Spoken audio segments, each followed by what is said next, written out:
All right, let's talk about air pollution today. Very important topic in the modern world, no matter where you live, basically. Um, let's see.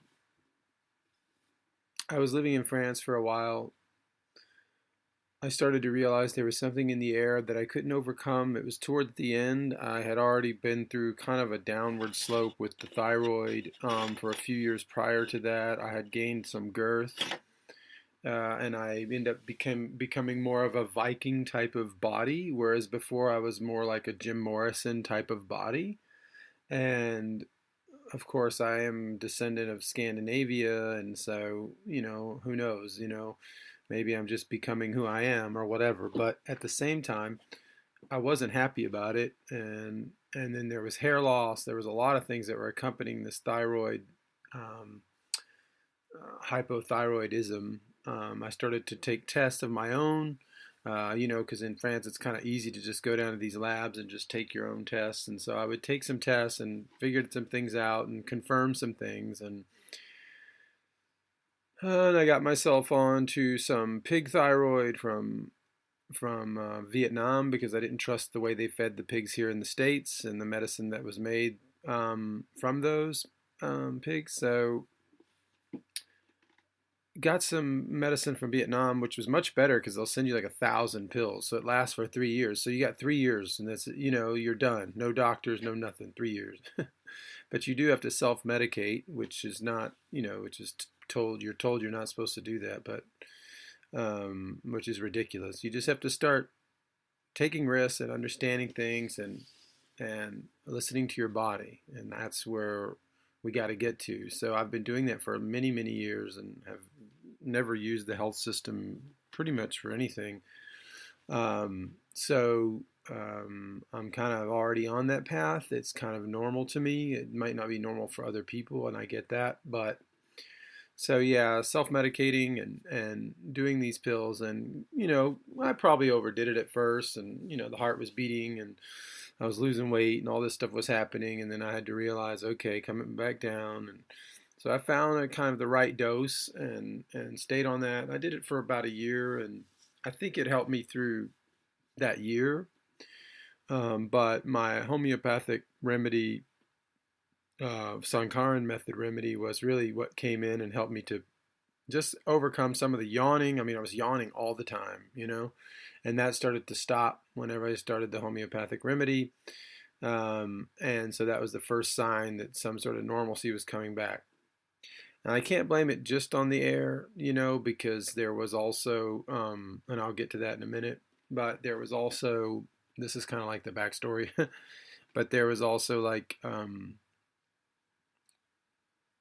had a root canal done in France, and I don't think it was done right. And in general, root canals in general are pretty iffy. And then on top of that, this one was performed, I think, not in the right way. And so I ended up having to get that removed eventually through a much more complex dentistry, flying back home to see these, biological dentists. And his practice was built around typical dentistry, and then him and his wife both got poisoned through mercury poisoning by working with mercury through the fillings, and then they both detoxified themselves and then changed their practice. So as soon as I found this couple or these people, I was like, this is the right type of dentist. This is someone who's already had to fight through the lies and everything, and now it's safer here, and so he was able to help me remove these root canals and basically do something that most Americans never want to do, which is sacrifice the teeth. And so I had to sacrifice that tooth and that hole there and everything. And that was just the way that was going to be. Now, of course, you can get bridges and different things, but like re-drilling into the bone structure to recreate some sort of even, perfectly ceramic, 100% ceramic, tooth did not seem appealing to me after getting rid of all the bacteria that were underlying this. I started to realize that there was a bacterial overload too that was contributing to the yawning and to the energy levels and everything coming back down. I had also experimented with vegetarianism for a while there, and that also was playing its part in my destruction. So it was like a perfect storm.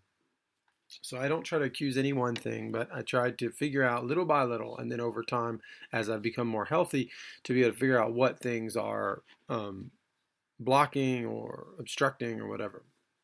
So it's taken a long time. I mean, at any given moment, I can be totally wrong about a couple things, and so that's okay. But I usually end up getting it right within a few weeks or months, and I start to figure out what it is. Now my advices and things I give are much more, I guess you could say, subtle, a little bit better rounded, so where that people are aware of some of the things I'm trying and that I'm experimenting with, but that I haven't figured out if that's exactly the culprit in this one scenario yet. So I have a much more detailed way of explaining it now, and that's probably part of the ever-changing process of transformation, is that you're never going to have a perfect synthesis of what's happening, but you're going to be able to piece it out over time and figure some things out and move forward. So there is a coherence behind all of this. And a lot of times it demands that you question the status quo of what everyone's saying about this or that or the other. And you have to kind of break through that, you know. Sometimes breaking through this kind of PC thing is where you cross like a what you would think is like an insane conspiracy threshold or something, but that threshold must be crossed for the sake of truth, because truth lies just outside of our comfort zone. And so sometimes, especially in a sick world, it definitely does. But so we definitely have to like kind of break through that and be able to see anew all things at any given moment. And so how can we re-see anew all things? I think the biblical term for this is repent, but it actually means rethink. And so it just means to see anew things that are in front of you. Somebody told me that. I don't give out, I'm not like, giving out Bible lessons or anything. Like somebody mentioned that to me one time, and I use that in, I'll take anything, Shakespeare, Gandhi, Martin Luther King, the Bible, anything, even some, atheist quotes. It doesn't matter where it comes from. Great writers throughout history. As long as there's truth in it, I can use it. So back to air pollution. So this is kind of what I started to figure out towards the end. That was the part that I couldn't stop, and it was like everything else had been triangulated. The teeth were fixed and all this for years, or for a couple of years at that point. And so I just couldn't get underneath it. And so then I bought this air purification system from Switzerland. And, I went to the best one you could get. I wanted to find the top of the market, and I didn't want to find, I first thought, oh, I need a small one that looks cute. And it's like, no, get the biggest one possible, because you're trying to, recreate what nature created in your lungs. Like, good luck with man recreating perfectly something as good, as well functioning as nature has created. So I was thinking, well, the only way to get that to happen is it would have to be twice or three times the size to pull off the same thing. That was my logic. And I think it's a good logic, because, we're not as advanced to be able to create the lung system. So we have to create a few boxy, clunky things to get us close enough. And, So I bought this, and then, it was like funny. My girlfriend, she was like, "This is so stupid. Why are you spending like $1,200 on this thing?" And then, there was a time where I was sensing, I started to get to the point where because thanks to the air purification that we were running a lot in the bedroom, sleeping, stuff like that, I'd also take it into the office. I'd roll it into the office for the daytime life and roll it back in for sleeping. I wasn't a maniac. I wasn't taking it into every room, but it was just these two rooms where I spent most of the time. And she was like, okay, well, I was feeling, I got to the point, because of the cleaner air, I was able to detect something not clean in the air. And so it was like just a sensation. It's hard to explain these sensations. It felt like a little teeny pinprick of a hole kind of thing in my throat. It wasn't that, but this is how you describe these type of things. They're not, you can't describe these images always in a perfect way. So there was just this kind of little hole there, and I was like, what is that? Why do I sense that? And then I'd cough, and I would detect something in the air at that same time. And so my girlfriend at the time, she was like, I don't believe this stuff. And so she started having a coughing fit one time when I was detecting this thing in the air. And she couldn't stop either. And so I said, look, just sit in front of this thing. And so she just sat down on the bed. We pulled it up really close to where all we were breathing was what was shooting out from it. And her cough stopped. And she was like, wow, it's instantaneous. Instantaneous. She just stopped taking it in, whatever it was. And so, that's when I started to realize there was something in the air that was negative and that was affecting not only the thyroid, but just everything, energy or whatever.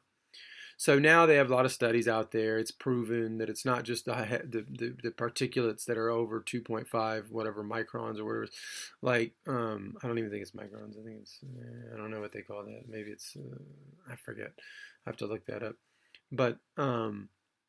But this 2.5, and then underneath that is the ones that they don't monitor as much and all this stuff. So it's underneath the 2.5 where you really have all the problems, because it's the smaller particulates which get in there. I mean, the bigger particulates are pretty easy to filter. I mean, standard, well, not standard, but decent filtration system can do that.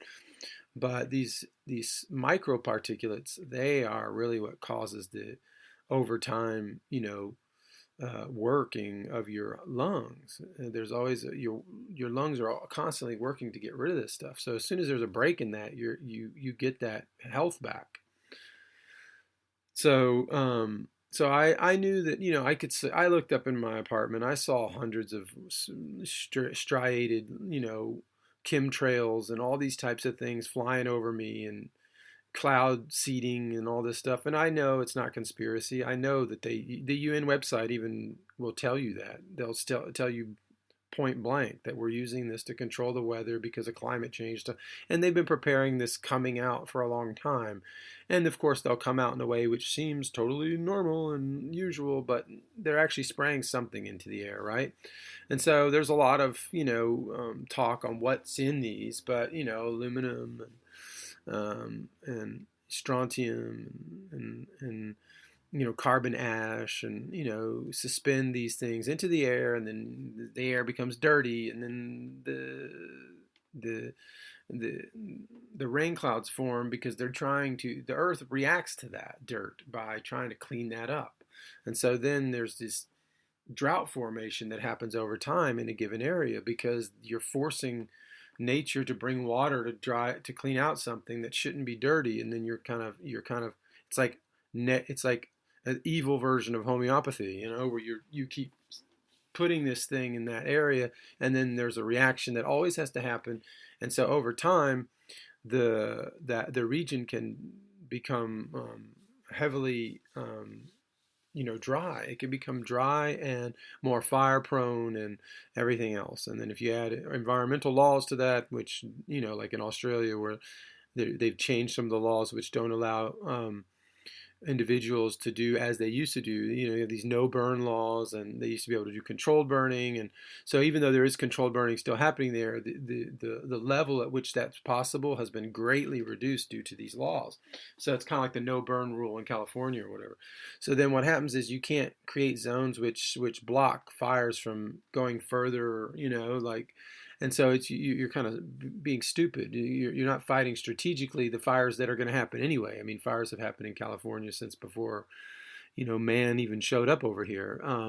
But this kind of fire burn zones allows for the fires to be limited in their, where they can go and what they can affect. And so turning all this stuff down has been really, and turning off, increasing the laws which keep us from being able to take care of our own in our own ways, and making everything come through a government, type of structure is part of the problem. That's the lack of freedom and the control mechanism. So knowing that all these things were coming into my lungs, I bought this, and this started to help. I mean, it really helped. And so then I moved to LA, and my girlfriend, she, I mean, it was funny. I went to go buy an IQ Air in LA, and they're decently popular here. So I was like kind of happy about that. I was like, oh, okay, people get it. But then when I tried to find the car version, like these little ones that you plug into your lighter switch and it does it in your car. I mean, the smog capital of America, right? LA.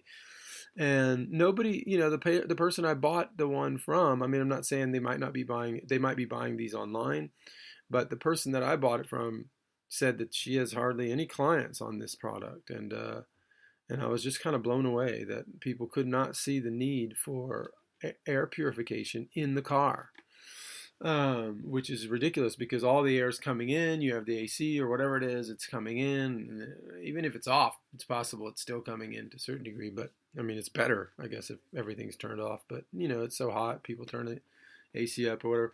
So then it circulates this stuff in there. All these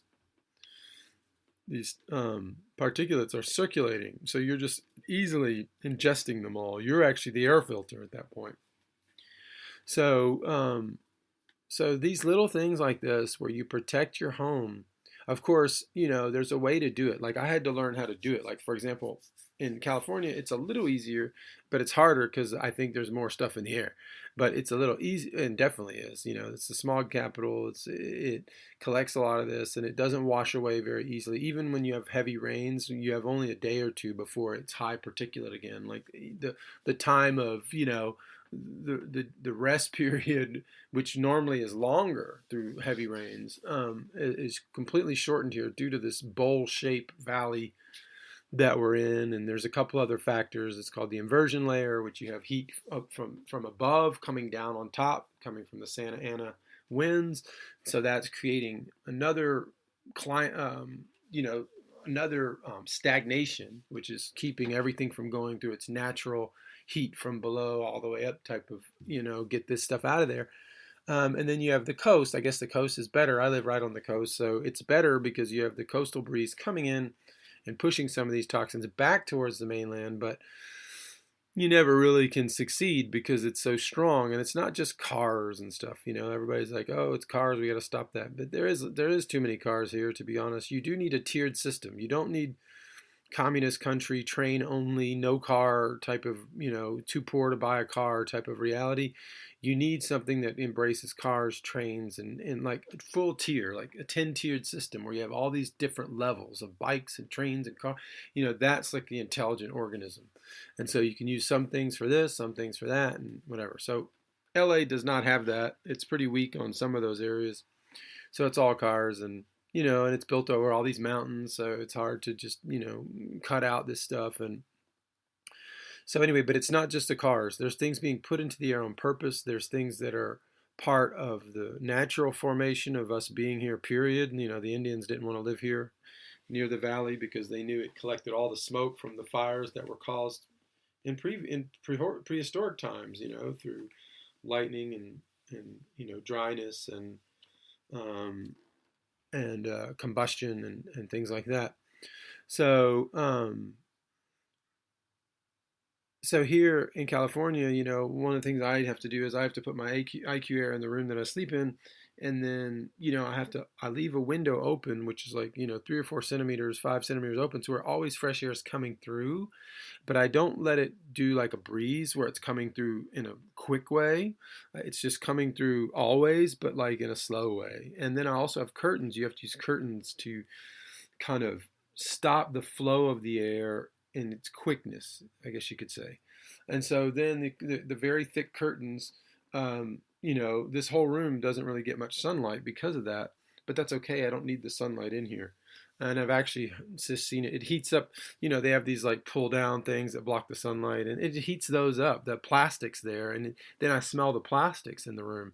So I prefer to just keep this room dark the way it is, and I'll go outside if I need sun or, but, sun through window panes is not healthy anyway, by the way. There's a lot of proof on that as far as vitamin D not being produced through the window panes, etc., through that sunlight. So that's not the way you want to do it. Your plants, I don't have any plants in my bedroom, so that's okay. But so this thing, this allows for a slow coming in of the air. I don't have central air. If I had central air, I would probably either have to set up a room like this that had the air turned off, like, the vent was closed, and I had like a portable air conditioner for that room. It's like $100-$200, which I do have, and and a portable heater, which I do have too, which these both work.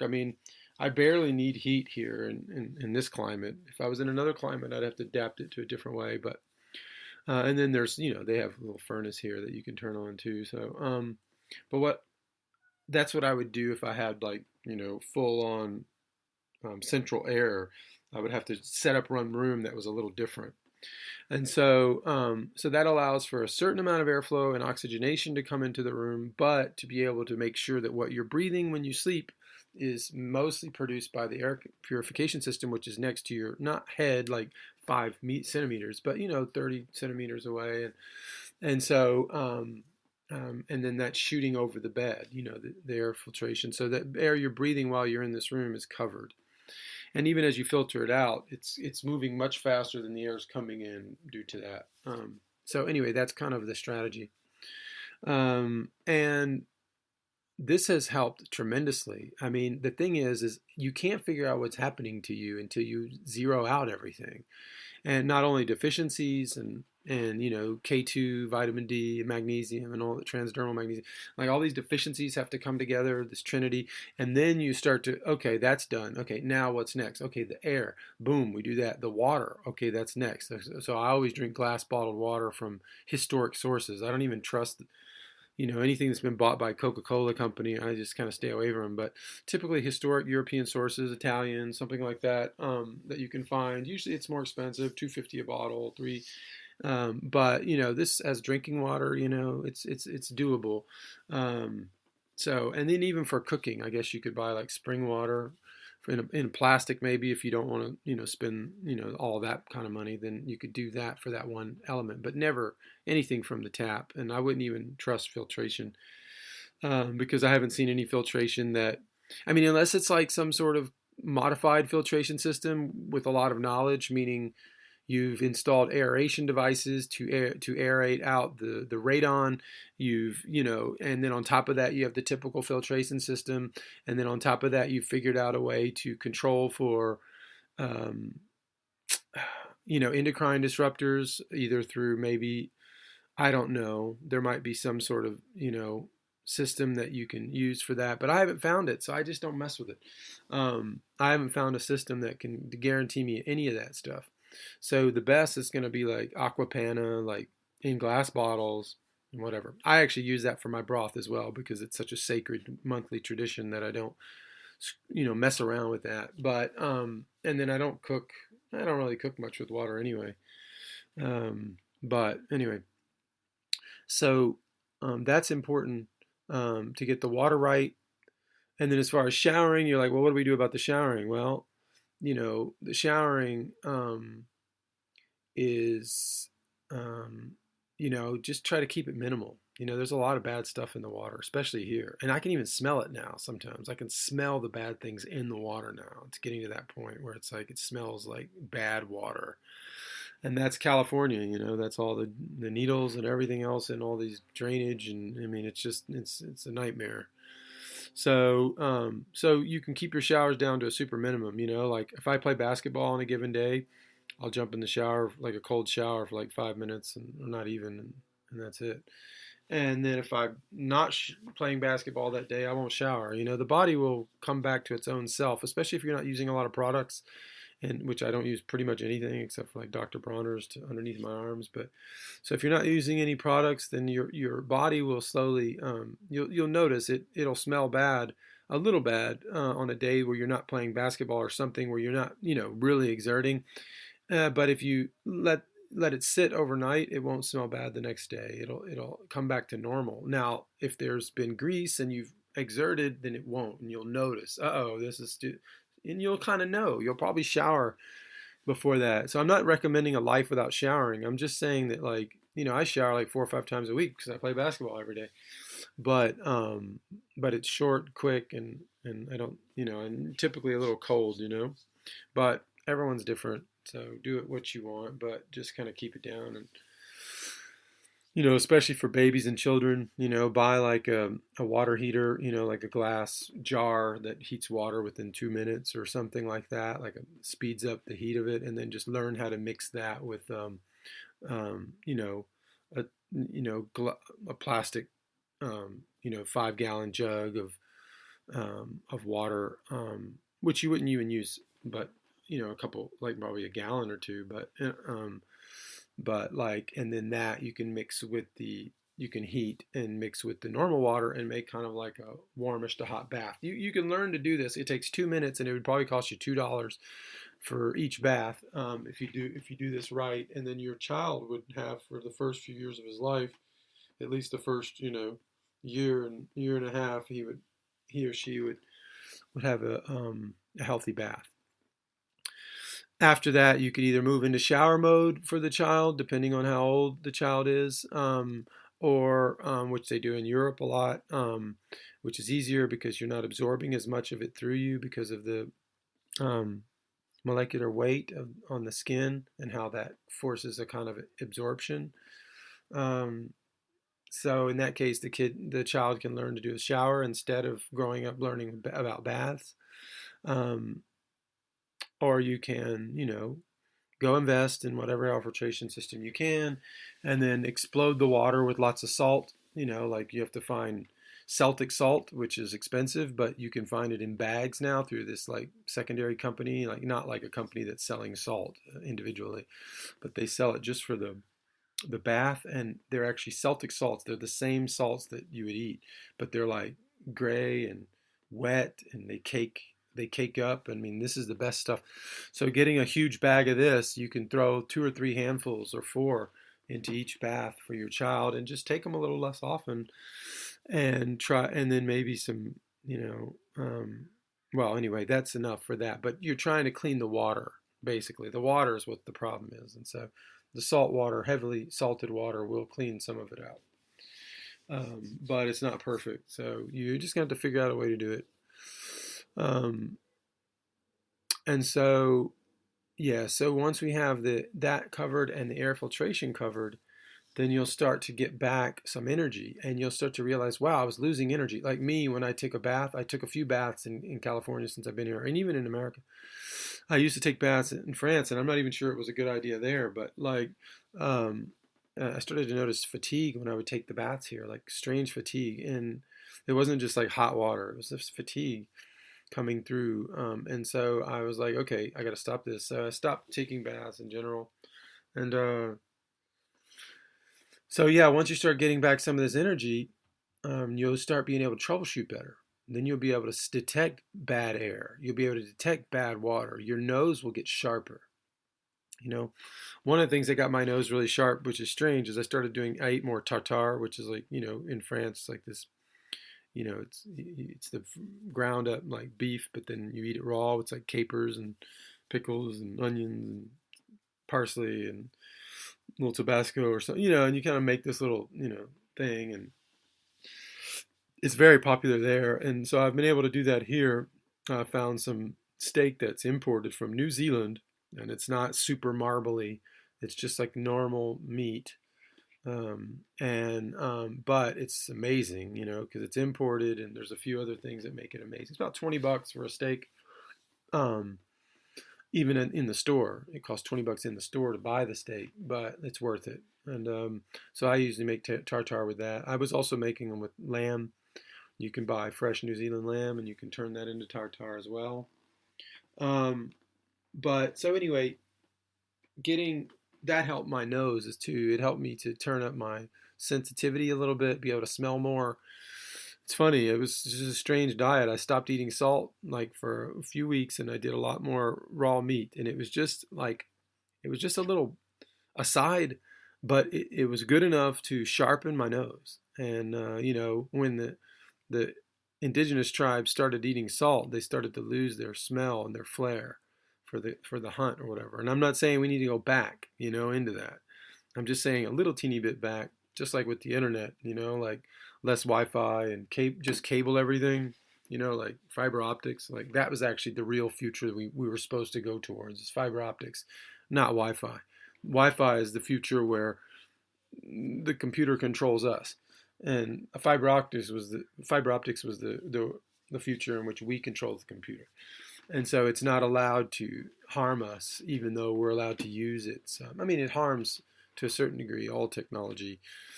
So it's not like but it's about the level, right? How much it's harming you, and finding a way to use these things which are safe.